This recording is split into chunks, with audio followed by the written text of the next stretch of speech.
Buenas tardes para todos, ¿cómo están, queridos amigos? Vamos a continuar con la lección número 9 de la serie de lecciones del aula El Sembrador. Antes de escribir propiamente dicho, es muy importante tener la idea que vamos a desarrollar. Estábamos antes trabajando con vocabularios, el principal ingrediente para la escritura. Ahora, una vez que contamos con esos ingredientes como son las palabras, las construcciones, qué importante es saber qué idea es la que vamos a desarrollar. Entonces esta tarde tengo una idea precisamente y quiero referirme al acopio de ideas. ¿Y qué es acopio según la Real Academia? Es juntar, almacenar, según el significado literal, provisiones, productos, que sirva para el consumo por cierto tiempo. Si esto trasladamos en forma connotativa al almacenamiento de ideas, qué importante es tener un almacenamiento, un bagaje, un acopio de ideas preliminarmente para poder empezar a escribir. Entonces, pasando al punto 2, luego del acopio de ideas, vamos a la generación de ideas.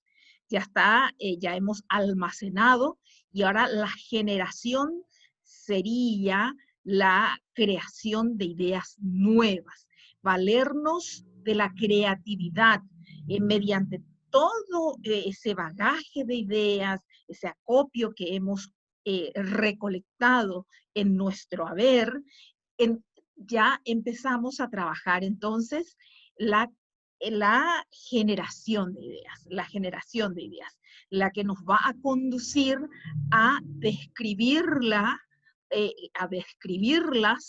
en un texto, en un escrito propiamente dicho. Dentro de la generación de ideas, es muy importante considerar algunas observaciones o tips que pueden ser válidas para nosotros para en el momento de escribir, porque hay veces que nos encontramos con una crisis de inspiración. ¿Qué quiere decir eso? Pero ¿qué es lo que voy a decir o cómo empiezo? ¿Cómo digo? Quizás ya hemos tomado de nuestro almacenamiento, de nuestro acopio de ideas, una idea que la vamos a trabajar, pero no tenemos la suficiente inspiración para poder desarrollar esa idea. Entonces, existen algunas recomendaciones muy, pero muy valiosas para poder desarrollar esas ideas y que las mismas sean precisas. Por eso que este día no abordamos aún eh, qué es la coherencia, qué es la cohesión de ideas, porque eso se va a dar en el momento preciso en que empecemos a escribir propiamente el texto. Pero como estamos todavía divagando, pensando de qué me tomo, que tenga conmigo todos los ingredientes para trabajar el pastel, en este caso mi texto, ahí sí ya voy a presentarles las características, o mejor dicho, qué es la cohesión de ideas y en qué consiste la coherencia, qué elementos necesitamos para ambas características de la estructura de ese texto.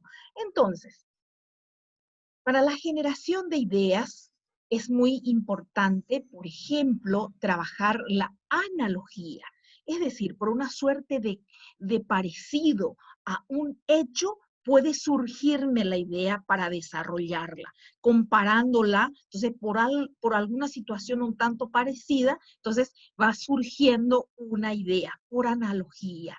También puede darse por situación contraria, es decir, ese hecho que quiero describir, yo lo hago antagónico, ese hecho o esa situación la vuelvo antagónica, entonces se crea otra idea, ¿sí? Por una situación contraria. Puede ser por causa. ¿Por qué se dio esa situación? Ahí indago, investigo, ¿sí? Por consecuencia. ¿Qué consecuencias arrojaron esos hechos?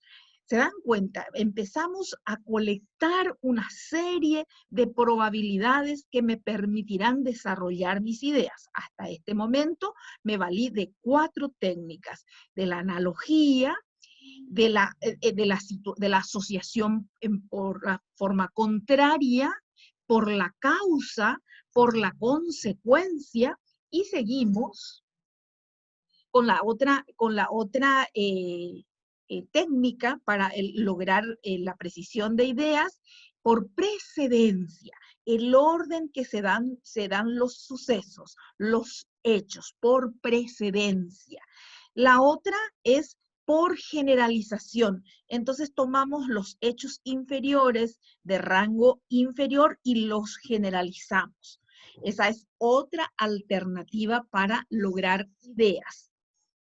Y después continuamos con la ejemplificación. Ahí es cuando un conector, por ejemplo, nos permite decir, por ejemplo, y ahí explicamos y mencionamos ejemplos. Vamos ilustrando, le vamos dando cuerpo a nuestro texto.